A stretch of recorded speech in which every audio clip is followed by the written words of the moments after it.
Qu'est-ce qu'on va faire avec Jacques?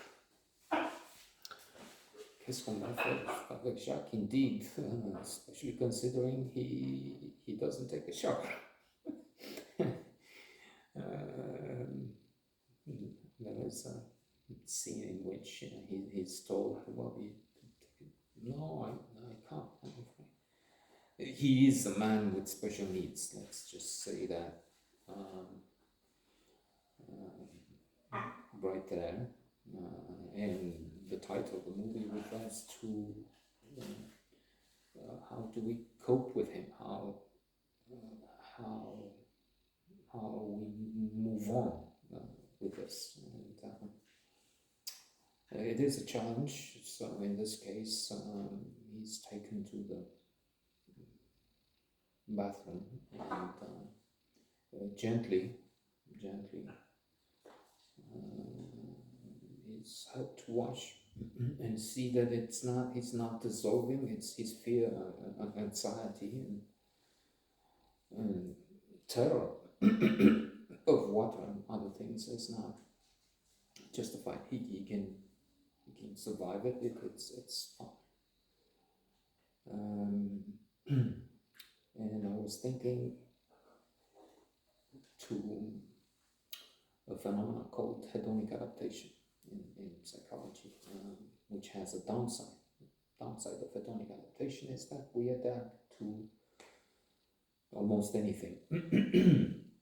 So much so you find plenty of examples in a classical psychology stumbling on happiness.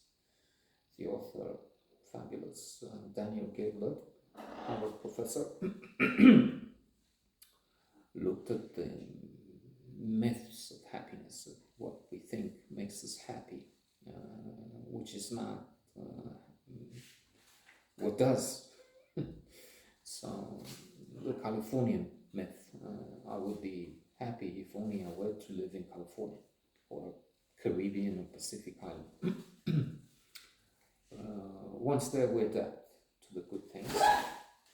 And hedonic adaptation, or the hedonic treadmill, and start noticing the unfortunate aspects. In California, it used to be the weather attracting people. Now, unfortunately, the weather can be quite atrocious.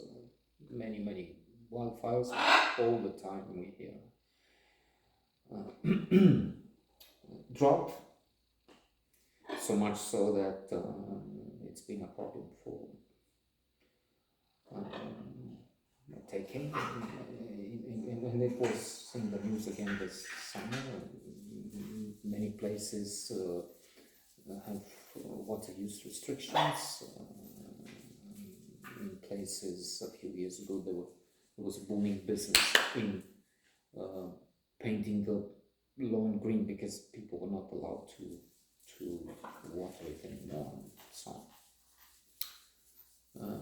In the islands, you again start seeing the palm trees and so on.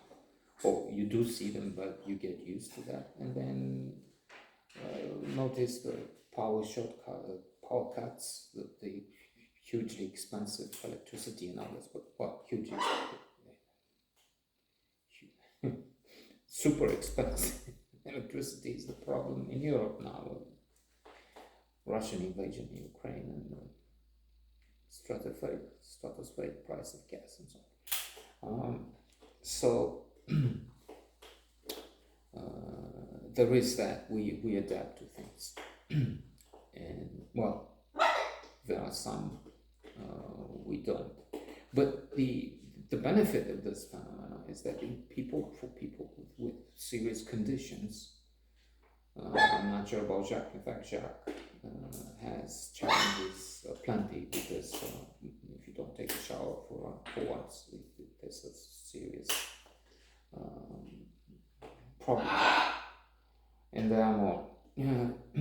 And so the advantage would be that paraplegics, people who suffer a debilitating accident, adapt to that situation. There are things we don't, or we adapt very with great difficulty. The loss of a dear one, unemployment, loud noise. That's the reason we come so often into conflict with especially this spell, because it screams and it said don't move near an airport thinking you will adapt to the noise, because you don't. Loud noise is almost impossible to adapt. Loud, very loud noise.